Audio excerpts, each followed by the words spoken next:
hodhamee hodhisiisee fi jira jechuudha hordoftoota kiyya. Diriyaan amma gizee amma ka hodhamu qarshii 300 garuu hodhaan isaa garagara kan amma gizee lamatti hodheefi jechuun laastikii lamaan hodhama diriyaa gizee hodhisiisa. Agartanii waaw maashaallah isa kanaan irraa bitteetiin jirti. Bareedu maashaallah baay'inaan hawwata keessaniif ijoolleen baay'een diriyaa kanarraa jirtan. Maaliif isin fakkaate? Anillee yaadu shaarbiin isaa akka shaarbii kaawwaniiti miti. Diqqoo isii amala loowusanii akka kaawwaniitirra jechuun kaawwanirra kan hooyye jechuudha. Waaw kan bareeda wallahi maashaallah. Bishaaniif maalitti yaadamu jedhan sen. Kuno. Egaa hordoftoota kiyya hedduu yaadamtanii jirtanii turtii guyyoota muraasaatiin booda har'aan tana kun qaamaan isin dhufeetii jira hedduu akkan isin yaade hunda keessanuu jechuudha hordoftoota kiyya. Assalaamu alaykum warahmatullahi wabarakaatu. Akkam nagaa jirtanii obboleeyyan kiyya hordoftoota kiyya akkam jirtan fayyaa keessanii alaaman isaa namni keessan dalagaa fi ammaal fakkaata na bira bareeda alhamdulillah isin biras bareeda ka ta'e hawwii kiyya yeroo hundaati jechuudha hordoftoota kiyya. Fama jiddumaaniin onni cufuudha deemee koopii namatti fida waan ta'eef yuutuubiin jechuudha. Akkana inni isin inja akkam jirtan fayyaa keessanii dalagaan keessan akkami jireenya maal fakkaata akkam isinitti jira warroonni biyya alaas ta'ee biyya keessas ta'ee bakkuma teettanii warroonni daawwattan hundi keessanuu jechuudha bakkuma jirtanitti rabbiin umrii isin haa dheeressu fayyaa isiniif haa kennu yaada muraada keessan isiniif haa guutu jechuudha hordoftoota kiyya. Egaa itti aansuun immoo har'aan tana onni na fide asumaan waa takka isinitti haasa jedheeti maaliif namoonni baay'een keessan aspeeza ramadaanaa warroonni ajajjataa jirtan isinillee waa jedha akkasumas ijoolleen baay'ee shiitaaf shaarbii na biraa qabdan viidiyoo gad isiniin dhiisne osoo viidiyoo gad isiniin dhiisin gara maatii keessanii ergallee isinillee achirraa maatiin keessan isinitti hime yookaan viidiyoon isinitti agarsiise hedduun keessan galatoomnaan jettanillee jirtanii kan mootuna kommattanillee jirtanii egaa hin beeka jechuudha obboleeyyan kiyya wallahi laaziin biizii ta'ee itti akka biizii ta'ee sammuuna kana mana hin turre saniif isinirraa bada jechuudha viidiyoo godhaa hin turre meeshaa geessuu deeme saniin booda kaa meeshaan kun gara fuula asallaa ka deemu ture achumaan harmeetii bira goree achi bubbulee dhufe jechuudha saniifin isinirraa bade meeshaa keessan ol viidiyoo isiniin godhin ol natti mufattanii dhiyoo jirraattan afoon adallaa isin jaa saniif malee waan biraatiif miti akkasumas warroonni amma meeshaa ramadaanaa ajajataa jirtan ijoolleen baay'een keessan erga nu dubbisuu eegaltanii torbaan lama gahee jira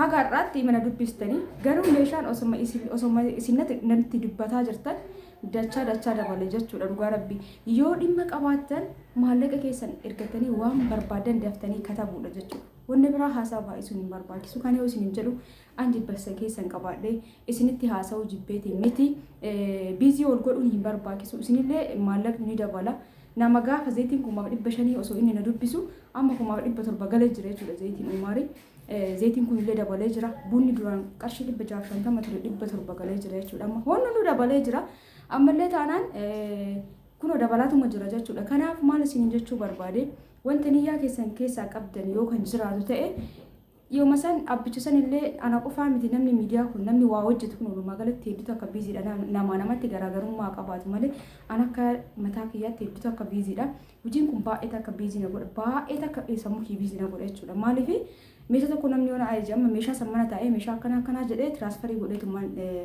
meeshichi naa dhufa jechuudha manatti garuu wallaahi naan eeyyamu sammuun kiyya ufii kiyyaa dhaqee laalee meeshaa sanitti ufii kiyyaa itti gammadee yoo fuudhe malee naan sarmu jechuudha kana waan ta'eef amma meeshaa gaafa ajajullee ni deema gaafa fuudhullee ni deema gaafsa meeshaa naa dhufuu dhabuu danda'a hundi isaatu ammallee gaafa meeshaan irraa hafee dhufu ni deema jechuudha kanaafuu maal jechuu barbaade biiziidha achi galoo asbeesaa keessan gisee fuudhu kana isa fuudhee manatti sirreessee ka safaramu safaree buna kiiloo aganaa sukkaara kiiloo aganaa ka jettan addaan baasee kiiloo 5 itti fakkeenyaaf amma kiiloo 5 akkasitti bakka tokkotti miti ganaa safarti waa hedduu qaba jechuu barbaade walumaa galatti hojii jechuu barbaade ammallee haasawa isinitti dhedheeradhu wanni tokko barbaadanii miidiyaa irraa yoo dhuftan fakkeenya WhatsApp lakkoofsa keessatti isinii kaa lakkoofsa kana fudhataniitiin kallattii maal waan barbaadan barreessanii maallaqa keessatti ergatanii jechuudha saniin booda erga meeshaan isinii bitamee jedheen booda waan afillee waan haqatillee isinitti himamaa jechuudha kanaaf biizii nama godhina warri mootu akkasuma viidiyoo jettan keessattuu meeshaa ramadaanaa buna sukkaara zayitii kana viidiyoo nama tokko godhuun xiqqoo namatti ulfaata jechuudha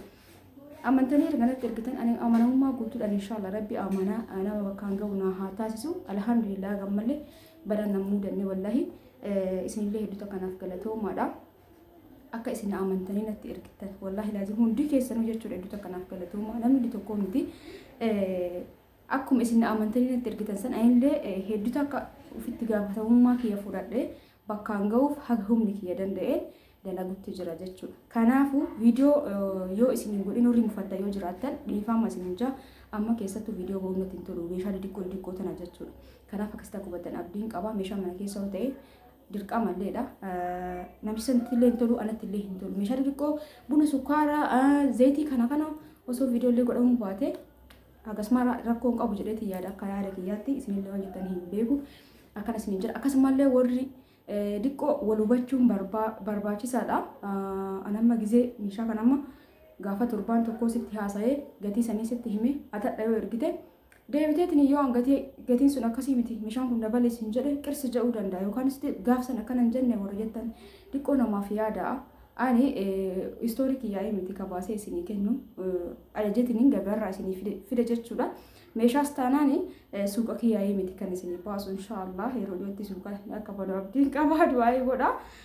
Yoo isin jajjabeessitan jechuudha. Jajjabeessu jechuun viidiyoo mukee sheerii gootanii gaafa viidiyoon kiyya viyuu argataa deeme inshaallah yeroo keessa yeroo booda banus danda'a jechuudha yoo rabbi jedhee. Kanaafuu maal jechuu barbaadeetiin walii hubatuun barbaachisaadha. Namni diqqoo gadi laafu kun namni tokko sirriitti galaaf jechuudha amalli nama. Namni tokko immoo hedduu akka namatti haasaa dheeressee yookaan immoo kalee dheengadda akkana hin jenne kan akkana hin jenne kun akkamii akkana ta'e kun akkamii waan akkasii sun hin barbaachisu jechuudha. Gizee dubbattetti maallaqa ergiti taanaan yeroo masalitti si ajajama bilbilaanii meeshaa asbeezaa waan ta'eef rakkoon qabu jechuudha. Kanaafuu maal jechuu barbaadeeti ani yeroo ofii kiyyaa maallaqa keessa itti kennu itti baasu jira wallahi laazim waan taaksii namni jechuun amma gatii hagana jettee namatti himtee namni sun turee yoo sitti ergee bakka deebitee keessa deebitee waan dubbattu sitti fakkaata jechuudha. Ani gara kiyyaa akkasitti iddoo takka wanni ufitti miidhagtu jira. Kanaaf waan akkasii keessan hundi keessan osoo na hubattanii abdiin natti tola jechuudha. Hordoftoota kiyya waan amma jedhudha deeme kan haga tokko isinii gara jedheeti yaada. Egaa hagana yoo isin jedhanii gara namoonni meeshaa asbeezaa ramadaana sukkaara buna zayitii hixaanillee ni jira. Akkasumallee mokoroonii ruuza ta'uu danda'a. Walumaa galatti waan asbeezaa teembira garagaraas ta'uu danda'a. Namarratti ni argatta. Lakkoofsi kiyya duwwaa 9 duwwaa 1 21 duwwaa 6 73 karaa waasaappiitiin yeroo jettan ani isin keessummeessa. Itti aansuun immoo inni biraa waan isin jechuun barbaade shiita warri na gaafattanii baay'inatti barbaadu jettan ni jira jechuudha. Shiita gurguruu hin dhiiste warri jettanii na gaafattafaa jira. Akkuma isin jedha biizii ta'ee waa hedduun biizii ta'ee saniif viidiyoo gadhiisuu fide malee shiita ijoolleen baay'ee firee 20 firee 15 warri alarraa galan keessattuu shiitaaf shaarbillee shiita illee narraa fudhataa jiranii inshaallah namoonni barbaadan ammallee isinis heloo jechuu dandeettan jechuudha. Akka innaa garaagaraatiifis kan isinii ta'u shiita shaarbii wajjin qamisiin garaagara illee naguranii jira.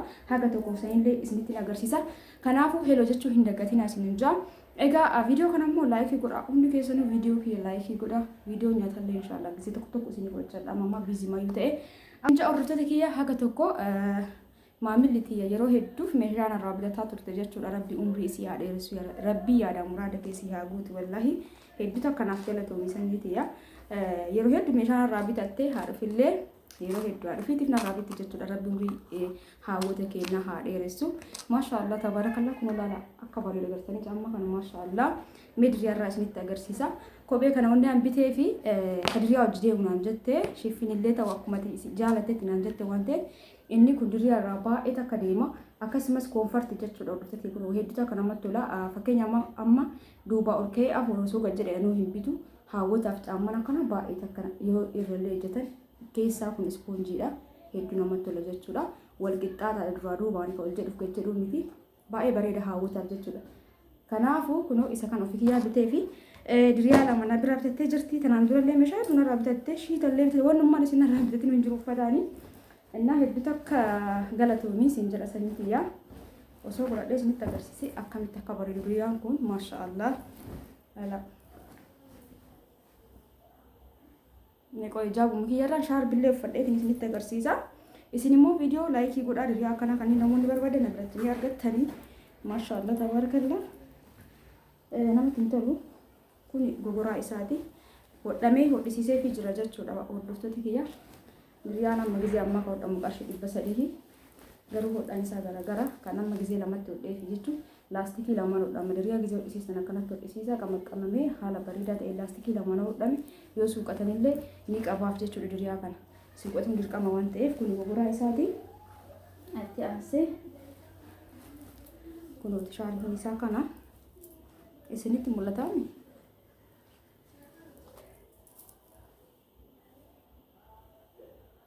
maashaallah hedduu bareeda osoo ol ka'ee fudhee isinitti agarsiisa baay'ee bareeda garuu sa'aatiin irra deema waan ta'eef jechuudha hordoftoota kiyya kun akkanumatti ilaalame ni bareeda jechuudha hedduu bareeda gogoraa isaa isinitti agarsiisa lafaa kaa'u kun akkanaa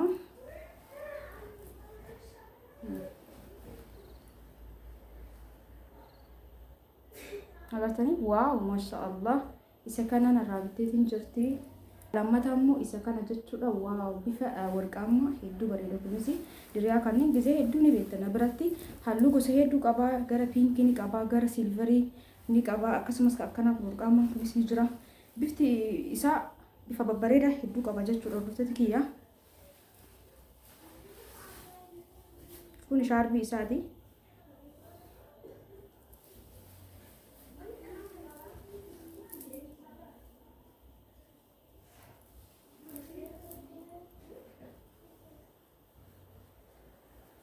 bareedu maashaallah baay'inaan hawwata keessaniif ijoolleen baay'een diriyaa kanarraa jettan maaliif isin fakkaate anillee yaadu shaarbiin isaa akka shaarbii kaawwaniiti miti diqqoo isii amala lo'uu sanii akka kaawwaniitirra jechuun kaawwanirra kan hooyya jechuudha waaw kan bareeda wallaahi maashaallah bishaaniif maaliif yaadamu jedhan sen kun maashaallah hedduu jaaladhe halluu isaa kana kun filannoo meesiiti diimaa saniin nama natu filateef diriichillee tokko miti diimaan sun 8,500 kun qarshii 5,000 hodhaan 300 kana fakkaate jechuudha hordoftoota kiyya diriyaa gubbaan kan uffatamu naan jennaan kootiiwwan sanniisee gaawonii kana bitee fi jira gaawonii tanii yoo barbaadan biratti ni argattanii nama guddaafis taati ni yaati jechuudha nama akka kiyyaatiif illee ni taati ofii kiyyaa fayyadamee argeeraani nama kamiifuu ni taati jechuudha hidhannaa qabdi akka biraammoo ni yaati akkanatti ammoo laaltan qallaa isin fakkaata harkisaa kun garmalillee iyyaatu garuu kun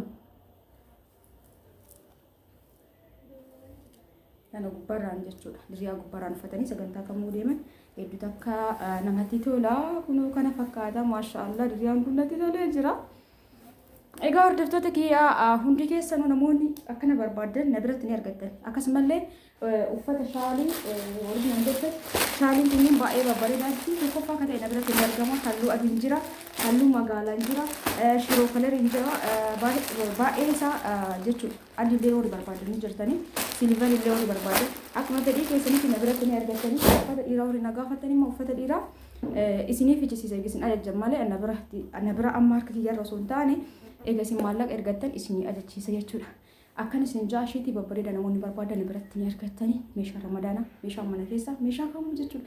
Warroonni mootu ati meeshaa maaliif biyyoota fagoo hin geessine warra naagetan ambiizii mataa urraa malee waan biraatiif miti akkasumas baadiyyaa keessa geessuu natti hin tolu shifeeronni namaa hin deemanii jechuudha. Shifeeri gizee meeshaa geessinu kana makiinaa kontiraataatiin deemama malee namni kamuu makiinaa namni ofii qabaate malee makiinaa natsaa namaa geessu hin jiru. Kanaafuu shifeeronni sun baadiyyaa keessa hin deemtu jechuudha.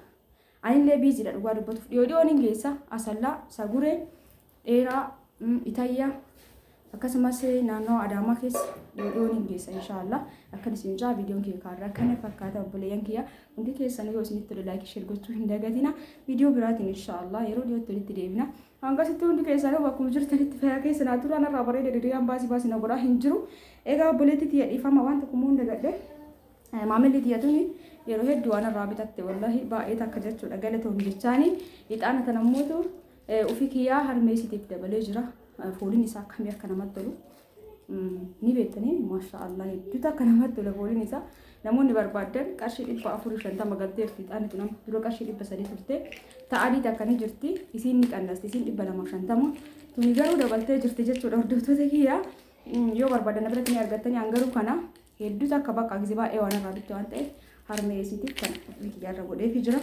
Egaa viidiyoon kiyya kana fakkaata jechuudha. Egaa hundi keessanuu warroonni biyya alaas biyya keessas teessanii daawwattan haamilii natti hortan meeshaa garaagaraa narraa bitattan baay'een keessaniin beeka akkuma an jajjabaadhuuf meeshaa osoo baay'ee takka itti yaadin anumarraa bittanii gara maatii warra ergitan jirtanii rabbiin umurii isin haa dheeressu. Waan hojjetan keessallee rabbi barakaa isinii haa kaa'u. Isin jaarrotatti kiyya hedduunaaf galatooma ulfaadhaa wanna biraa waan isin jedhu hin qabu. Egaa viidiyoo biraatiin walitti dachaana hanga sitti hundi keessanuu bakka jirtanitti guyyaa gaarii isiniif haa ta'u. Bye bye.